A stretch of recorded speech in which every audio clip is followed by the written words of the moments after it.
Welcome to the Mobile Home Park Mastery Podcast, where you will learn how to identify, evaluate, negotiate, perform due diligence on, finance, turn around, and operate mobile home parks. And now, here is your host, the fifth largest mobile home park owner in the United States, Frank Rolfe. We live in turbulent times in the labor market right now. It's very, very hard to find and retain good quality employees. This is Frank Rolfe, the Mobile Home Park Mastery Podcast. We're going to talk about considerations when a manager wants a raise, which happens all the time today. We see all the articles about people, the grass is always greener on the other side, people always trying to jump from one employer to the next to try and increase their rate of pay. And it's perfectly normal that people should want to make as much as they humanly can. But as a park owner, you have to put some guidelines on that. There's some thoughts you have to take when a manager comes to you and says they need more money. So the first question will be, is it reasonable? Now, if someone comes to you and says, look, I've been the manager now for several years and I haven't had a raise and I think I need a raise and here's how much I propose. The first building block is it even within the realm of possibility? If someone says to you, yes, I need to get an increase of 5%, I want an increase of 10%, well, then it's worthy of consideration. If they want an increase of 100% or 50%, it's not. Many people read these articles they see all of these big pay bonuses that happen to everything from airline pilots to registered nurses, but that's not mobile home park management. That's not a highly skilled labor item. So some people get these wrong misconceptions that they should be able to get giant amounts of additional money, and that simply is not going to happen. The next question is, do they deserve it?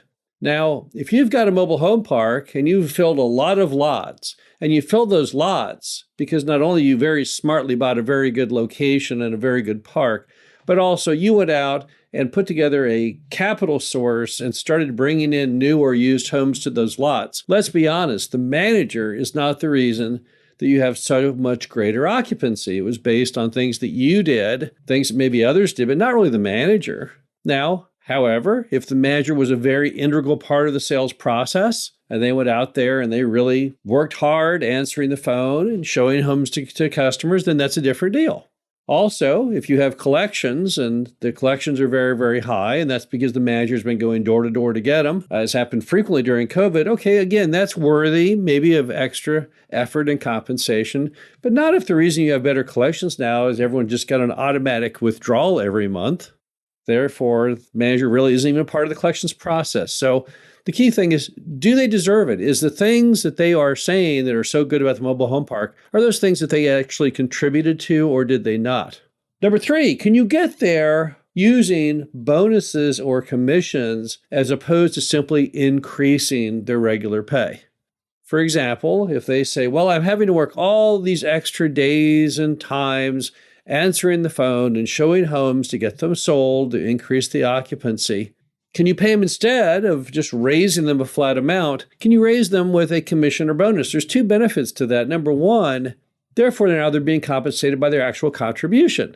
So there's actual accountability. There's meritocracy involved when someone actually is getting paid based on something occurring. And number 2, it takes that increase in pay and it makes it more accurately based on whatever that cycle in the management of the park currently is. If you paid someone a commission or a bonus based on every home you sell, when you ultimately run out of homes to sell because you're at full occupancy, then that goes away, which means that their contribution that they wanted more money for is also ended. So think if you can change it over instead of when they want more money as a flat amount. Instead, see if you can change that to some type of commission or bonus. Also, we find with some managers, what they really want often to be happy is just to give them the same amount of money but work fewer hours. Many mobile home park managers are not really in it for the money. They have other attributes. They really just live for the weekend. And sometimes what they want, you can turn around to them and say, oh, okay, well, you want higher amount per hour, but I've got a set amount budgeted that I can pay. But I think what we could do is, you're doing such a great job, maybe I could give you more time off. You would be shocked how many managers, if given the option of more money or more time to do whatever they want, they actually will take the time. So that's another way to try and twist it around to make you be able to stay within your budget and yet not necessarily lose that manager. Also, and this is very important, sometimes it's just the right time when the manager comes to you wanting more money to go ahead and get rid of the weak manager. It's no surprise that many mobile home park owners retain managers that they know really are not winner material. Often they inherited it from a prior owner, or often what simply has happened is that mobile home parks are like rocket ships. They go in various stages, and the manager you currently have may not be appropriate for the stage that you are in. For example, when you first buy the mobile home park, you need a really kind of rough and tumble manager because often you're having to go and tell residents unpleasant things like they can't keep their giant dangerous breed of dog, or they can't keep that car parked in their front yard. But over time, as those problems are resolved, normally the mobile home park starts focusing instead more on such items as filling vacant homes and lots and just keeping residents happy. And certainly as you start raising rents more than ever before, trying to keep resident retention high by having the manager serve as a good public relations and human resource person. So when someone comes to you and says, hey, I think I need more money, that is giving you an out to say, you know what? Actually, I don't think I can afford to pay you more money, and basically start the process of them leaving. So I would not even worry or think about, should I get this manager more money? If the answer is this manager is not the right person to begin with. And even though it's really hard right now to go out and find people, often that's what you really need to do, because a mobile home park only really has one key employee, one quarterback, and that's the manager. And if you don't have the best manager you can get, then your property will not fit the profile of being in performance as good as it can be. Finally, and this is a major item, is when's the last time they asked for more money? There's nothing that drives you crazier than when the manager comes to you all the time wanting an increase. It's one thing to go to the park owner, I don't know, once a year is certainly reasonable. If they're doing a spectacular job, maybe every 6 months, but not every month, not every week. So the problem you have is the person who is in that job, in that role as mobile home park manager, strictly for the money, it rarely works out well. Now, we've had some managers who've done amazing jobs, but if you look at what really motivates them, it's more than just the money. They do that amazing job because they own their own home and it's in the mobile home park and they want that property to be as nice as it can be. Or they do it because they like to help others and they think that if they go ahead and make that property a better place, that it's going to benefit the greater community. But some people are just literally in it for the money. And when they're just literally in it for the money, what normally happens is they keep pushing you and pressing you and pressing you. And if you go ahead and give in to their demands, it doesn't solve anything.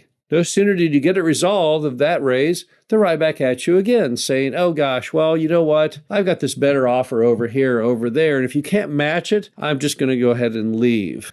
Now, what we found is when we try and retain those managers who are constantly hitting us up for money, it never has a good ending.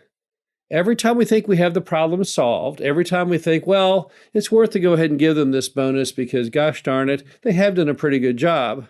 And then they're back at us again wanting more money. We always end up losing them. Because now more than ever before, there is a definite scarcity of skilled labor, even when it comes to the skill of managing a mobile home park. So whether it's another mobile home park that tries to steal them away, or an apartment complex, or some other group, I will ultimately probably lose them.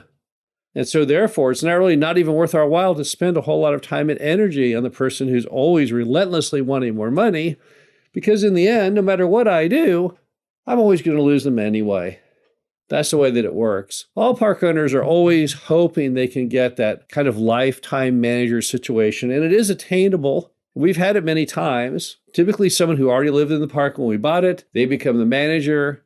They're not in it for the money. They're in it to try and make the place a nicer community to live in. And they can do a wonderful job, and they can really change lives and get lots of things done. And you can get along with them very, very well because everyone has the same goal, and that's to make it the best mobile home park that it can be. So we all want that, but unfortunately, we can't always get that. And when we can't get that, it's very, very important that we understand that every manager needs to be fairly compensated, but at the same time, they need to be worthy of the amount they're getting paid, and they can't take that to an extreme. This is Frank Rolfe, the Mobile Home Park Mastery Podcast. Hope you enjoyed this. Talk to you again soon. Thank you for listening to the Mobile Home Park Mastery Podcast. Be sure to visit us at mhpmastery.com to subscribe to the show, read our show transcriptions, and access all of our great information on mobile home park investing.